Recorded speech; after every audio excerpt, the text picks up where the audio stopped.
այս պաուզան էլ այսպես ասենք, ինչպես դուք ասացիք, որ բոլորը սպասում են, թե ինչ կասի Մարտուն Գրիգորյանը,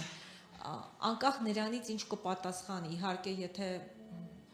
ընտրողների համար վատ պատասխան լինի, ընդդիմության համար ձայն տվածներին հիասթափությունը ավելի մեծ կլինի, բայց այս պաուզան արդյոք ընտրողի մոտ հիասթափությունը չի մեծացնում, որ հաջորդ ընտրություններում արդեն ինքը չուզենա մասնակցի եւ չքվեարկի հաշվի առնելով թե ոնց է ընդդիմությունը պահում իրեն։ Անշուշտ, դա ես կարծում եմ միանշանակ է, առհասարակ այս պաուզան ինքը,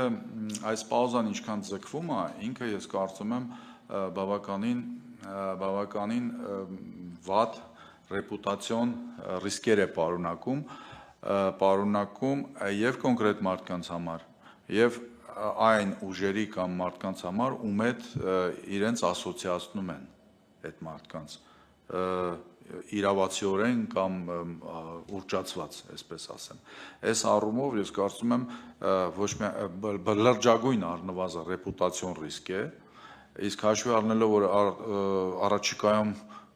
պետք է որ լինեն ինչ-որ ընտրություններ, անկախ նրանից դա բանի արդյունքում է լինելու այդ ընտրությունը, եթե արտահերթ եղավ զանգվածային փողոցային ուզում եմ ասեմ գործողությունների արդյունքում է լինելու, թե ընտրությունները զուգորդվելու են փողոցային բաներով, ակցիաներով, գործողություններով, թե այլ բան, միևնույն է այս Գյումրիի ընտրություններում յուրաքանչյուրի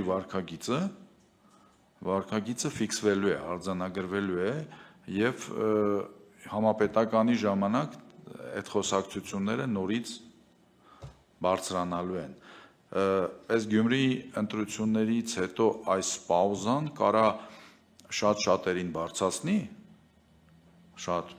բարձրացնի, բայց կարող է նաև քաղաքական առումով թաղի։ Այդ իսկ պատճառով ես կարծում եմ ամեն դեպքում այս պաուզան մի տեսակ շատ է ձգձգվում արդեն առհասարակ։ Երբ որ բան է լինում, վակուում է լինում, երբ որ անորոշություն է լինում, ինֆորմացիայի դեֆիցիտ է լինում, բնականաբար առաջանում են տարբեր վարկածներ, տարբեր խոսակցություններ, իսկ սոցիալական ցանցերի ժամանակահատվածում դարում էլի, հա, այդ խոսակցությունները իրենք բանում են հայտնվում,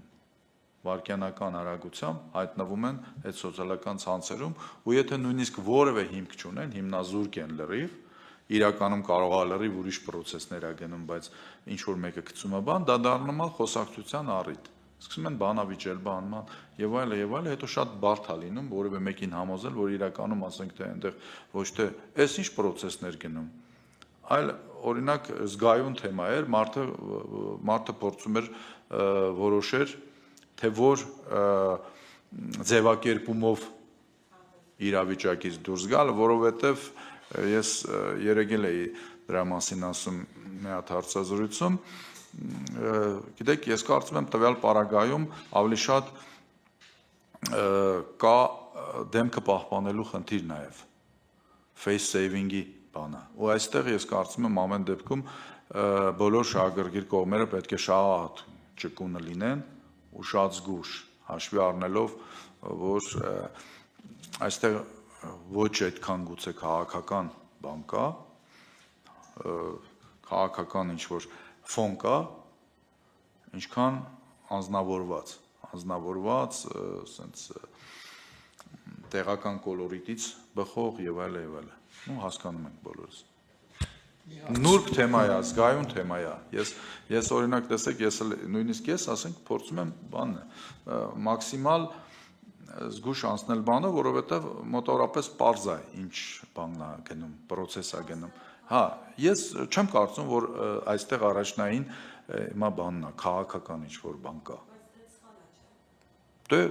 գիտեք, սխալ է այն առումով, որ ես հիմա կարամ էլի ավելի խորանամ, սխալ է այն առումով, որ այս տարբերակը, որ ստացվել է, ինքը կանխատեսվող էր։ Գոնե իմ մոտ երևի թե համարյա թե առաջի տարբերակն էր, որպես դիտարկվում, գուցե։ Այսինքն սա նենց չի, որ բան ենք ստացել, սև կարապ է, էլի, այն բանի ասած, force majeure-ը, չգիտեմ ինչ բառ, շատ անակնկալ է, դե կարող մի քիչ ուրիշ ձևի լիներ։ Բայց ոչ մեկ չէր երաշխավորում, որ հենց ուրիշ ձևի է լինելու, այլ ոչ հենց այսպես, որը որ իմ գոնե գնահատականով, եթե ես ունեի 3-4 տարբերակ, առաջինը գուցե սա էր, ռեալություններից ելնելով, ոչ թե իմ ճաշակից ելնելով, անկեղծ ասած, ոչ թե իմ ճաշակից, այլ ռեալություններից